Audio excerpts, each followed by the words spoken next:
4 పక్కల ఎన్ని మీటర్లు వచ్చింది. ఇప్పుడు మనకు తెలిసి మనం గతంలో ఏం చేసేవాళ్ళం అండి, ఒక సర్వేయర్ గారికి చెప్పేవాళ్ళమే. సర్వేయర్ గారు ఒక చైన్ తీసుకొని వచ్చేవాళ్ళు గతంలో, లింకులు గొలుసు అనేవాళ్ళు. ఆ లింకులు గొలుసు పెట్టి చైన్ పెట్టి కొలిసి మనకి ఎంత విస్తీర్ణం ఉంది, మళ్ళీ అడ్డంగా వేసి కొలిచేవాడు. దాని ప్రకారం కొలత కొలిచి మనకి ఎఫ్ఎంబిలో ఏదైతే ఉందో దాని ప్రకారం మన కొలత కొలిచి ఎంత మనకి ఉన్నది, తగ్గిందా పెరిగిందా, ఇదిగో ఇంత ఈ పక్కన తగ్గిందా, అంత ఈ పక్కన తగ్గిందని మళ్ళీ రైతులను పిలిచి సరిచేసి చేయగలిగినంత మటుకు చేయగలిగేవాళ్ళు. ఇప్పుడు ఏమైంది, అంతా కంప్యూటర్లోనేనమాట. వాళ్ళు ఒక మిషన్ ఒకటి తీసుకొని వచ్చి ఆ మిషన్ మీరు చూపిస్తారు. మీ చేనుకు 4 హద్దులు ఉన్నాయి. ఆ 4 హద్దులు 4 పక్కల మీరు వాళ్ళతో పాటు వెళతారు. వెళ్ళిన తర్వాత అవన్నీ కంప్యూటర్లోకి వచ్చేస్తాయి.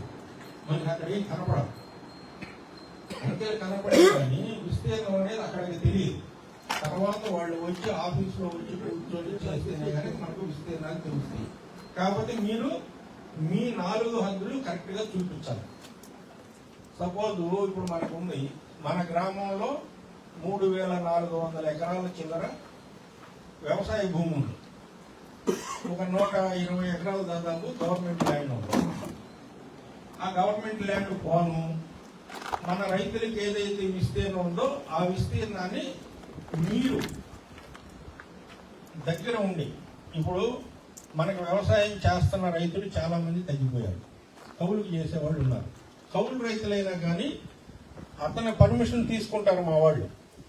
ఇప్పుడు నేనే కౌలు రైతుని, నేనే పొలం మీదకి వచ్చాను. వీఆర్ఓ కానీ సర్వేయర్ గారు ఏమంటారంటే